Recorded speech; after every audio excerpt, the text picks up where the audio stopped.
Vendredi 10 février 2023, Pierre Palmade s'est retrouvé impliqué dans un terrible accident de voiture. Vers 18h45 ce jour-là, l'humoriste conduisait sa Peugeot 3008 sur la route départementale 372 reliant Melun à Damary-les-Lys, située au sein du département de la Seine-et-Marne.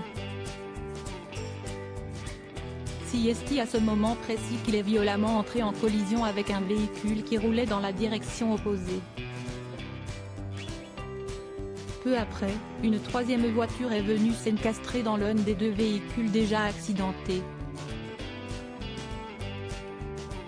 Après avoir été extirpé de sa voiture par les secours, Pierre Palmade fut évacué en hélicoptère vers un hôpital, où il a été placé en réanimation.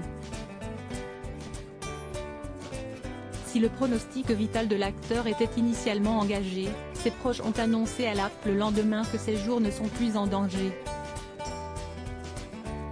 Pour sa part, la femme enceinte qui conduisait le véhicule percuté par le comédien a perdu son bébé suite à cette collision. De plus, son enfant de 6 ans, également présent au sein de la voiture durant le choc, reste toujours dans un état critique actuellement.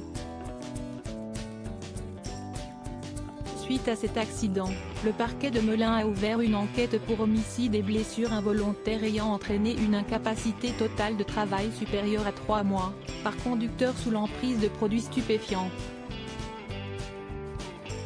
Jean-Luc Moreau sur Pierre Palmade: il m'avait demandé 100 € pour aller voir un fournisseur. La décision des magistrats a été motivée par le fait que l'analyse toxicologique de Pierre Palmade ait démontré qu'il avait consommé de la cocaïne avant de prendre la route. Par le passé, Pierre Palmade a déjà rencontré des problèmes avec la justice à cause de ses addictions. À ce sujet, le metteur en scène Jean-Luc Moreau, qui a collaboré avec Pierre Palmade dans le cadre d'une pièce de théâtre, avait raconté une anecdote sur la consommation de drogue du comédien dans l'émission Chez Jordan en décembre 2022. Cependant, l'extrait avait été coupé au montage du programme avant sa diffusion sur C8. J'ai eu un petit souci le premier jour de répétition de la pièce, si c'était à refaire, note de la rédaction. Il y a eu un problème de drogue.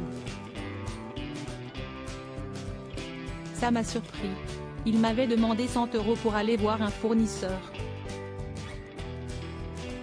J'ai appelé son agent pour lui dire. Et il m'a dit, on va tout de suite vous rembourser. C'est hallucinant. Je ne pensais pas qu'il allait me dire ça. Cette histoire qui a duré un après-midi. Je lui ai dit qu'on ne pourra pas continuer. De ce jour-là, pendant les répétitions et durant l'année, il était impeccable, a révélé l'ancien juré de l'émission On ne demande qu'à en rire dans ce fameux extrait, qui a été mis en ligne lundi 13 février 2023 sur le site Jean-Marc Morandini.